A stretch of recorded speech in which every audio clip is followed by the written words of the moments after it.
السلام عليكم ورحمة الله وبركاته. أهلا بكم في قناة مهاب سيارات مع علي تأثير. النهارده فيديو كده صغير حابب أوضح فيه عن حاجة. العربية دي إنسان صني ان 17. العربية دي مغيرة علبة دركسيون جديدة زي ما انتم شايفين أهو. العلبة لسه ما كملتش كام يوم يعني. بصوا بقى يا جماعة، هو ده الفرق ما بيننا وما بين أي حد بيعمل شغل. احنا طبعا لما بنفك القنطرة دي بنراجع عليها واحدة واحدة وبنشوف العربية محتاجة ايه وبنعمله، لأن احنا كده كده مسقطين العفشة كلها. واهم حاجه في القصه دي كلها النظافه. زي ما انتم شايفين القنطره معفنه كلها، ده انا نضفتها كده كمان. يعني انا اللي انتم شايفينه ده كده بعد النظافه، ولسه كمان هنضف تاني. فهو ده الفرق ما بين اللي انت تيجي تعمل شغل عند حد فاهم وما بين تعمل شغل عند حد عايز يركب وخلاص. والعربيه دي كان فيها مشكله بقى.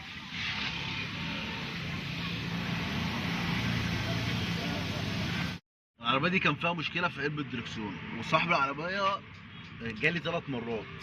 اول مره جالي طلعت جربت معاه، قلت له انت عندك مشكله في علبه الدركسيون. قال لي ده انا لسه مغيرها استيراد، ما كملتش كام يوم. قلت له لا يا حاج، الافضل ان انت ترجعها، لو حابب تصلحها نصلحها لك، ولو معاك القديمه هاتها واصلح لك دي وترجع التانيه. وفعلا جاب واحده، وبعد ما جابها راح للصنايعي اللي هو فك عنده وركب، وقال له انا عايز علبه الدركسيون القديمه بتاعتي، فاداله علبه دركسيون خرده. فانا سالت صاحب العربيه قلت له هل العلبه دي انت صلحتها قبل كده او فكيتها من مكانها؟ قال لي لا، اول مره تتفك. قلت له لا، العلبه دي كان فيها بره معوجه والنتاج بايظه خالص من دقيقه، اكن كان واحد بيسحب فيها.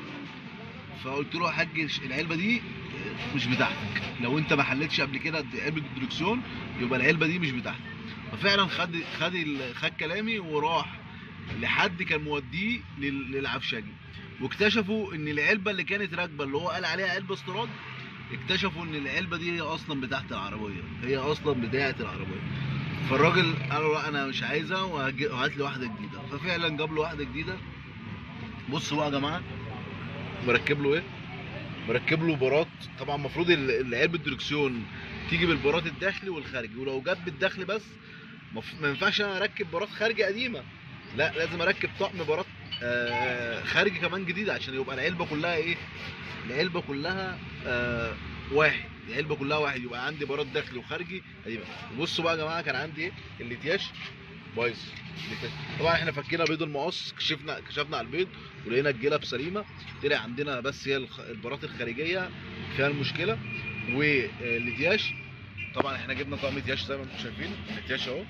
وفكينا المساعدين، كان عندنا فيهم مساعد ضغطه خفيف وواحد شغال، فهنركب له طقم صدادات لغايه لما يجيبوا اخرهم خالص وهنغير المساعدين دي.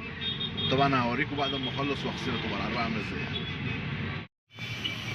زي ما انتم شايفين بفضل الله اعتبر احنا كده رجعنا اعتبر العفشه كلها عشان تشوفوا الفرق يا جماعه ما بين الشغل والشغل. القصه مش فك وتركيب بس. في مثل بيقول لك العين بتاكل قبل البق. لما بتشوف حاجه حلوه وجميله نفسك بتتفتح عليها. فانا لما بتجيلي عربيه بتبقى شكلها بتبقى عفشتها متبهدله او مليانه طينه او الكلام ده، بستبقز منها، مبقاش عايز اشتغل فيها الصراحه.